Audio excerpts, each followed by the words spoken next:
잠깐 보고 왔는데 오랜만에 좀 가격을 봤는데 지금까지로 봤을 때는 진짜 그거네. 300대를 잘 유지시켜주네요. 그러니까 그 전에는 진짜 힘없이 막 미끄러져 내려오다가 350쯤에 오니까 아주 힘이 넘쳐나고 그거를 어떻게든 계속 사수하고 있네요. 되게 재밌는 거는. 네, 가격 봤어요 방금. 궁금해갖고. 여러분이 자꾸 가격 얘기하시니까 저도 궁금해서 봤는데 이번이 아마 그게 될 것 같아요. 그러니까 지난번에 작년 9월이었죠. 작년 9월에 290원 정도까지 이제 바닥을 한번 쳐봤다가 다시 올라가고 뭐 올라갔다 내려갔다 해서 오늘날이 됐는데, 이번에 만약에 비트코인이 열심히 꼬라박아갖고 전체적으로 하락해서 XRP도 역시 하락을 해서 내려가려고 한다고 하면은 이번에야말로 진짜 바닥을 확인할 수 있을 것 같네요. 그러니까 그 얘기를 하는 거죠. 시장에서 생각하는 마지노선 언제까지인가.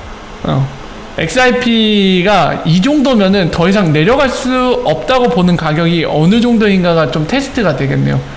그때랑은 다르게 그때는 비트코인이 얼마 안 했어요. 뭐 한 600만 원이었나요? 500만 원이었나요? 그렇게 높지 않았거든요. 근데 오늘은 아직도 1000만 원 넘나요? 얼마죠? 비트코인? 어쨌든 간에 그때보다는 가격이 높고, 그러니까 이 얘기는 뭐냐면 비트코인이 더 내려갈 여력이 있다는 얘기죠. 그때랑 상황이 다르게 비트코인이 더 꼬라박을 여지가 있기 때문에 만약에 계속해서 꼬라박는다고 하면 과연 XRP가 어디쯤에서 아까 얘기한 사람들이 야 XRP 이 이상은 내려가기 힘들 것 같다, 완전 최저가다, 이 정도로 생각하는 가격이 어디쯤일지 테스트가 되겠네요. 근데 사실 테스트 안 됐으면 좋겠죠. 굳이 뭘 그런 걸 테스트해. 그냥 올라가면 우리한테 좋지. 하지만 현실은 그렇지 않은 것 같습니다. 일단은 280 291 얘기도 나오고 있네요. 295 2천만원대 295원이 있었나요? 제가 2018년에 시작했는데 아마 김부사님이 얘기한 거는 아마 2017년일 것 같다는 생각이 드는데, 그때 그랬나요 실제로? 2천만원대 295원이었어요? 송다리님 그렇게 덤팅이 쉬우면 제가 급사가 드리겠습니다. 잘못했어요. 말이 씨가 될 수도 있으니까 제가 방금 한 말은 취소하겠습니다. 저도 589달러 외치겠습니다. 589 가자. 네, 월화 어서오세요. 반갑습니다. 그 설명 중에 인사 못 드린 분들께도 인사드릴게요. 월화 어서 오십시오. 폭등 전에요? 그럼 2017년 그때 대충 11월? 12월쯤 얘기하시는 거죠?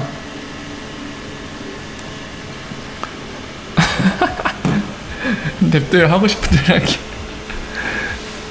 딱 한 달 만에. 그쵸. 월화 어서오세요. 반갑습니다. 그쵸. 사람인 이상 어쩔 수 없습니다. 눈앞에 가격이 중요하죠. 사실 우리가 뭐 리프사 행복하라고 기부하러 들어온 것도 아니고, 지금 여기 계신 모든 분들, 저까지 포함해서요. 그러니까 우리가 행복해지려고 XRP를 산 거지 리프사한테 기부하려는 건 아니잖아요. 그러니까 가격이 올라야지 저희가 행복하고, 반대로 가격 내려가면 불행할 수밖에 없겠죠. 네, 월화 어서오세요. 반갑습니다. 와, 그때도 완전 지옥이었겠네요. 근데 그때는 4,800원까지 찍은 적이 없으니까 지금보다는 그래도 박탈감이 덜 하겠네. 그냥 단지 왜 이렇게 가격이 안 오를까 하면서 사람들이 힘들어 했을 뿐이겠네요, 그때는.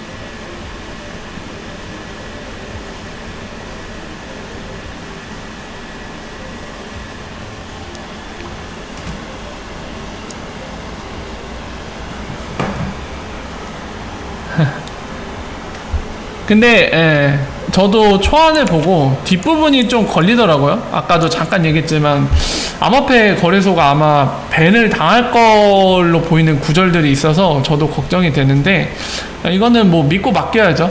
리프사가 인도 시장도 중요하게 생각하기 때문에, 그리고 실제적으로 인도, 중동 그리고 동남아 묶어서 지금 하고 있는 것들이 눈에 보이거든요.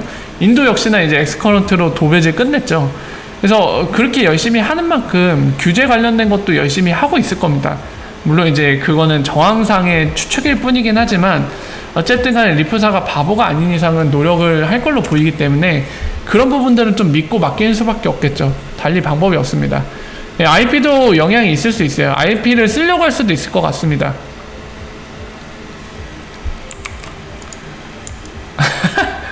저도 고래시켜주세요.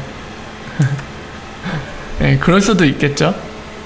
인도에서 IP 못 쓴다고요? 글쎄요, 그 문구상에서는 IP 못 쓰는 거를 보지는 못해서 모르겠어요. 혜연비님 글이요? 아, 예. 혜연비님 글. 전문 트위터에 올리셨나요? 한번 보죠, 같이. 감사합니다.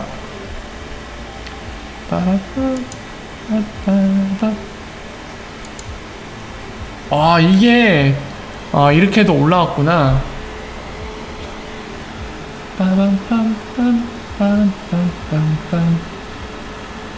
이게 언제죠? 2018년 11월에 얘기한 거네. 좀 됐네요. 싱가포르에서 얘기한 거네요. 싱가포르 핀테크 페스티벌이었구나. 이때도 디지털 커런시 얘기를 했죠.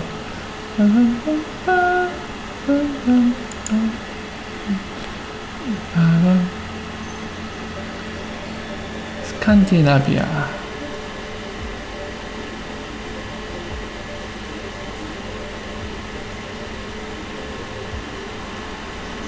Like cash today.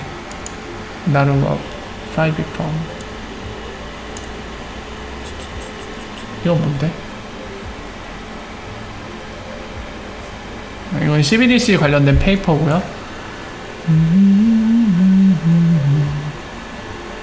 프라이버시 문제.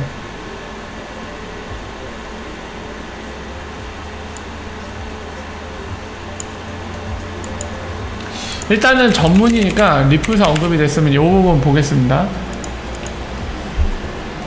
비트코인이나 이더리움도 다 했네요. 편집을 했네요, 확실히.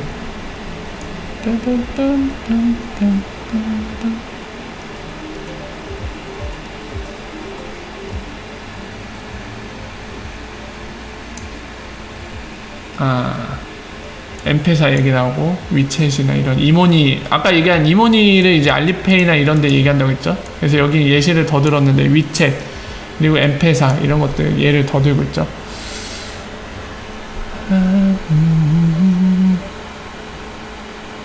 역시나 맞는 것 같습니다. 아까 얘기한 대로 확실히 이모니 중점으로 IMF는 생각을 하고 있는 것 같아요. 도메스틱 페이먼트 구간은.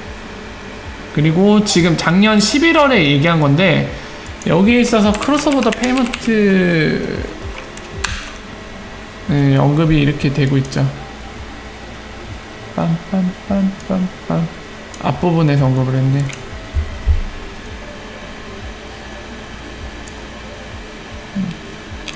핀테크 이노베이션 랩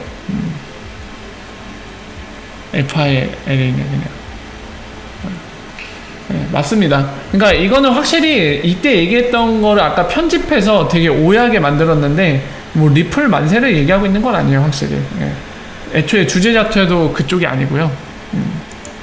혜연비님 덕분에 이 전문을 알게 됐네. 요거 여러분들도 궁금하시면 한번 보십시오. 전문을. 동영상은 진짜 교묘하게 편집을 했어요. 요거 여기에 못 적네요. 안 적히네. 예.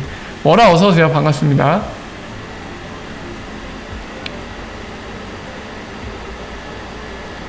나일갈님 오셨네요. 어서오십시오. 네, 박수!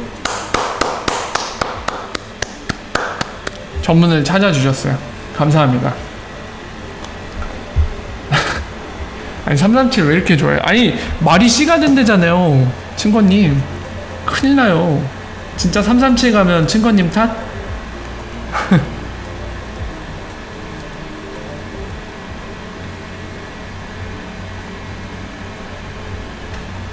친구님 너나.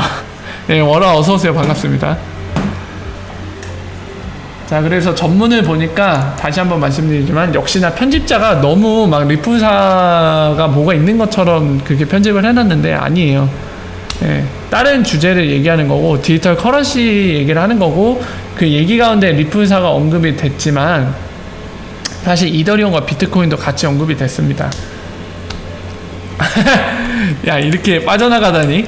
야, 센스 있어. 자, 김무사님 얘기 한번 볼까요? RP는 리프사가 만든 독보적인 건가요? 멀티홈 모드 보고 100% 이해는 못했는데, 쉽게 이해하자면 라피드 못 쓰는 국가에서 멀티홈 모드를 쓴다면 시간 정상은 가능. 그러나 예측은 문제는 해결 못함. 수수료 한 번 더 등. 제가 이해한 게 맞나요? 3번 인도에서 멀티홈 모드 써버리면 되지 않나요? 멀티홈도 유동성에 도움되죠. 예, 그렇죠. 자, 자, 1번부터 답변 드릴게요. 1번이 이제 RP가 리프사가 독보적인 거냐 얘기하는데, 일단은 이런 프로토콜은 독보적입니다. 예, 독보적인데, 이 독보적인 거를 뭔가 이제 리프사가 약간 오해하시면 안 되는 게, 독보적인 게 이 IP를 쓰면 마치 리프사가 원하는 것만 쓰게 만들 수 있도록 IP를 쓸 경우에 그런 건 전혀 없어요. 왜냐하면 IP 자체는 프로토콜이고 표준입니다. 그러니까 오늘날에 우리가 인터넷 쓰기에 쓰는 표준 프로토콜인 TCP나 UDP랑 똑같아요. 그냥 누구나 원하면 다 쓸 수 있고, 거기에 있어서 강압되거나 강요되는 건 아무것도 없습니다. 마찬가지의 맥락으로 IP도 IP를 표준으로서 누구든지 쓸 수 있고, 그거를 썼을 때 제약으로 또는 강요 이런 걸 받아서 뭐 예를 들면 XIP만 브릿지로 써야 된다거나 그런 거는 전혀 없어요. 예. 이제 리프사가 원하는 거, IP 통해서 원하는 거는 RP라는 프로토콜을 이용해서 다 같이 마이크로 페이먼트 세상을 열기 위함입니다. 예. 그리고 그 마이크로 페이먼트 세상을 열기 위해 IP 커넥터라는 오늘날의 이제 인터넷 토폴러지에서 라우터 또는 스위치 이런 것들로 표현되는 중간에 패킷을 포워딩 시켜주는 역할을 하는 그런 주체들과 IP 커넥터가 동일한 역할인데요. 이런 IP 커넥터들이 본인들만의 디지털 자산을 선택해서 그거를 포워딩 해주거든요. 돈을. 이제 마이크로 단위로 쪼개지는 페이먼트 온 것들을 포워딩 해줄 건데, 거기에 있어서 이제 리프사가 아마도 그렇게 될 거라고 예측하는 그림은, 세르먼트에 있어서 이제 볼라틸리티 리스크, 가격 변동성 리스크도 없고, 가장 빠른 칩하고 패스트한 이 적합한 게 XIP밖에 없기 때문에 결국에 XIP가 주로 쓰이거나 XIP로 도배가 될 것이다, 이런 생각에 설계를 해놓은 거죠. 그런 측면에서 IP를 보셔야 되고요. 멀티홈을 말씀드릴게요. 2번 질문에 대해. 쉽게 이해하면 라피드 못 쓰는 국가에서 멀티홈 모드를 쓴다면 예측은 문제 해결을 못함. 수수료 한 번 더 등.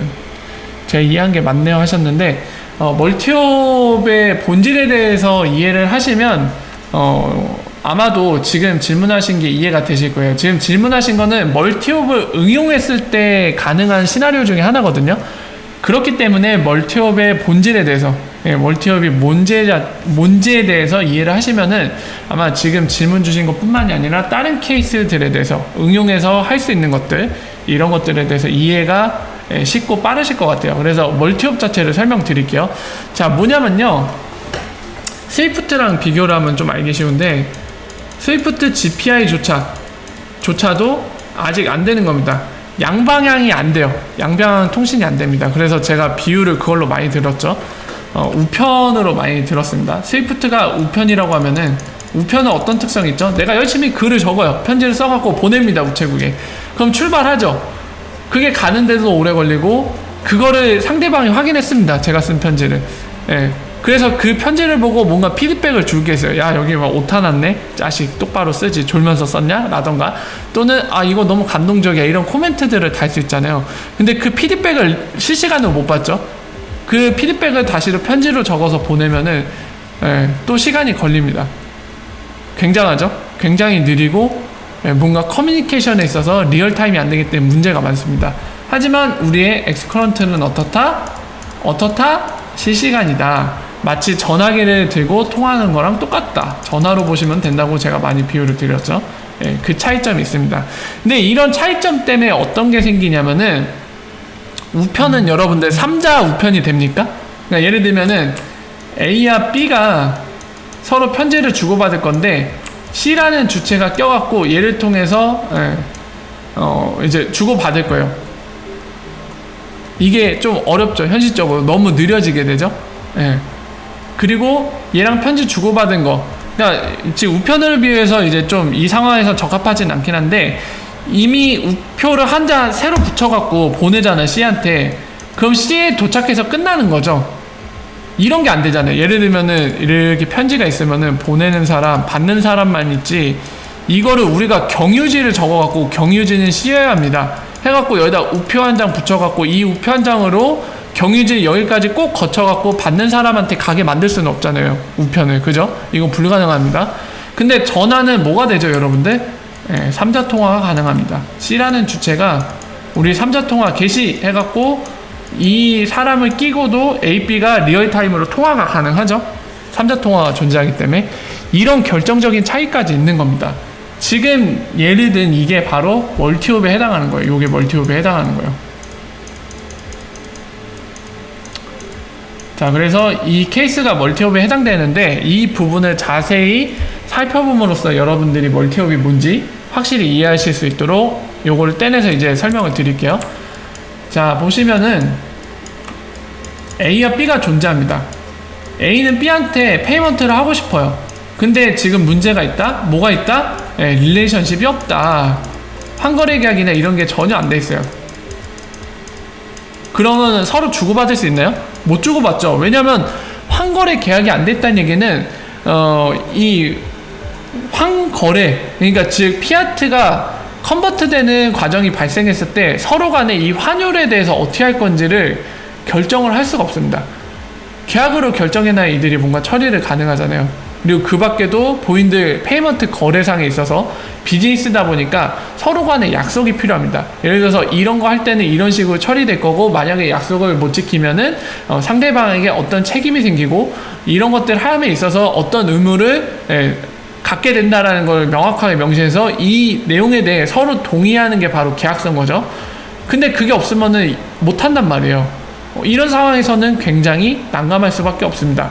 근데 C라는 은행이 존재하는데, 자, 이런 상황에 C라는 은행이 존재하는데요, 이 친구는 여기와도 관계를 갖고 있고요, B와도 관계를 갖고 있습니다. 그리고 이 친구는 엑스커런트 4.0을 써서 멀티옵이 가능한 금융기관이에요. 이럴 때 바로 멀티옵이 가동될 수 있습니다. 어떻게 하냐면 A가 C를 통해서 이렇게 가는데요, 마치 A와 B가 직접 하는 것처럼 할 수가 있습니다. 이 얘기가 뭐냐면은 여러분들 생각을 해보세요. C를 거쳐 가는데 자, 이겁니다. 아까 스위프트 잠깐 또 불러야 되는데 뭐가 발생하냐면, 여러분들 스위프트는 A에서 B로 가려고 했을 때 이게 안 된다고 해갖고 C나 D 중간에 또 막 걸어갖고 돌기가 힘든 게, 이 친구들은 요 페이먼트를 줄 때 수수료가 얼마 발생하는지, 환율 때문에 발생하는 비용, 이런 거를 예측을 못해요. 왜죠, 여러분들? 실제로 A에서 B로 돈을 보내는 거지만 거치는 중간에 환거래 은행들이 너무 많단 말이에요. 그러면은 이거 한번 거칠 때마다 속도가 느려. 막 뭐 3일까지도 걸린다고 하니까요. 이 3일 동안에 환율이 안 변할까요? 변합니다. 이걸 했던 시점과 이걸 한 시점이 시간이 차이가 나기 때문에 환율은 변해요. 그렇기 때문에 A가 B한테 주는 거지만, 뭐 수취 수수료나 또는 환거래 수수료가 뒤늦게 고객한테 발생한 이유는 지금 말씀드린 문제 때문이에요. 이렇게 도니까, 실제로 세틀먼트 할 때는 돌고 도니까 이 비용을 미리 예측을 할 수가 없는 겁니다. 근데 엑스커런트는 가능하다 안 가능하다? 가능하다. 왜냐하면 DLT의 특성 플러스 리얼타임이기 때문에 즉시적으로 확인이 가능한 거죠. 그리고 이렇게 C라는 중간에 중개인을 거쳐서 A가 B한테 주지만 이런 릴레이션십 같은 게 없는 이유 때문에 C를 거치게 됐을 때, 이 DLT라는 특성 때문에 서로의 원장이 즉시적으로 준비가 될 수 있어요. 정보가 프리빌레이데이션이라는 특성을 많이 얘기하잖아요. 여기 거칠 때 비용, 여기 거칠 때 비용이 보내기 전에 이미 체크가 완료가 됩니다. 그럼 서로 이 체크된 비용에 대해서 ABC가 다 동의만 하면은 OK를 해서 바로 리얼타임으로 거래가 가능하죠. 멀티옵이 활성화되어 있는 금융기관이 끼면은 본인을 허브로 삼아서 이런 식으로 갈 수가 있습니다. 페이먼트가 가능해져. 물론 세르먼트까지도 가능해지죠. 자, 이게 바로 멀티업의 파워인데 이거를 응용했을 때 그게 된다는 거죠. C가 엑스라피드가 활성화되어 있는 금융기관이다. 그러면 요 페이먼트 하고 나서 이제 실제적으로 세르먼트 해야 되잖아요. 그래서 A가 C를 거쳐서 B로 이제 세르먼트 할 때 C가 그걸 엑스라피드로 처리해 줄 수 있다는 거죠. 그래서 이게 바로 김부사님이 3번에 질문 주신 그 내용입니다. 그러니까 멀티업이 활성화된 은행이 시암은행 같은 경우죠. 그런 은행이 엑스라피드를 쓰는데 이 멀티업이 활성화된 은행들을 지금처럼 많이 거쳐준다. 허브로 많이 사용을 해준다. 그러면 그 금액들이 다 엑스라피드로 세르먼트 될 수 있기 때문에 그만큼 볼륨은 커집니다. 그리고 이거를 좀 더 응용해 나가면은 단순히 이런 부분만 얘기할 수 있는 게 아니라 아까 질문 주신 것처럼 인도 같은 곳, 그러니까 예를 들어볼게요. 여기 태국이죠. 시암은행이니까 인도가 있죠. 자, 여기 한국이 있다고 봅시다. 자, 이렇게 보내고 싶어요. 인도에서 한국으로. 근데 릴레이션십이 없어요. 그리고 좀 더 저렴하게 보내고 싶어. 예를 들면은 두 가지 케이스예요. 5어 비용 문제. 뭐냐면 릴레이션십이 있어서 다이렉트로 보낼 수도 있는데 비용이 너무 들어요. 비용이 너무 드는 이유로는 세틀먼트 때 비용이 더 든다고 얘기할 수 있겠죠. 생각을 해보면 샘플링으로 하나 예를 들자면 그런 거죠. 근데 비용을 줄일 때 이렇게 멀티업 활용해서 돌면은 비용이 더 적게 들어요.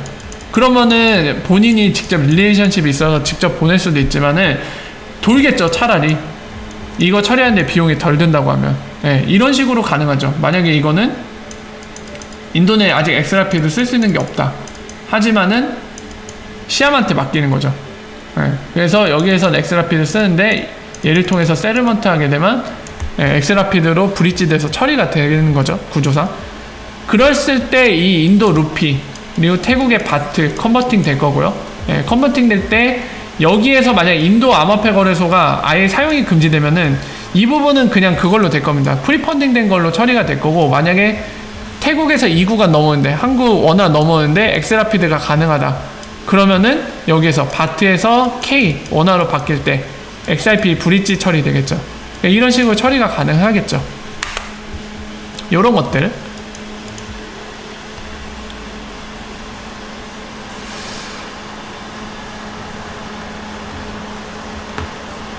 자항식님이 질문 주신 거는 제가 그저께인가 아마 설명드린 것 같습니다.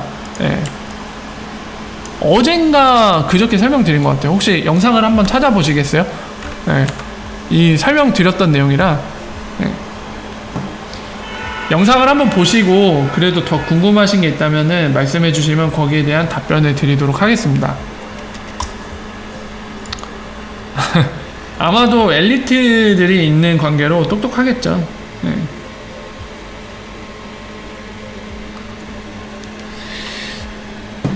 자, 그래서 말씀을 드렸고요. 1시간이 벌써 지났네요. 이제 여러분들 리브라요? 비트코인 말아 올린다고요? 자, 이제 1시간이 된 것 같은데 굉장히 아쉽지만은 전에도 얘기해놓고 제가 잘 못하고 있는데 뭐냐면은 방송시간은 1시간에서 1시간 반 사이, 많이 길면 1시간 반이고 일반적으로는 1시간 정도로 유지하려고 합니다.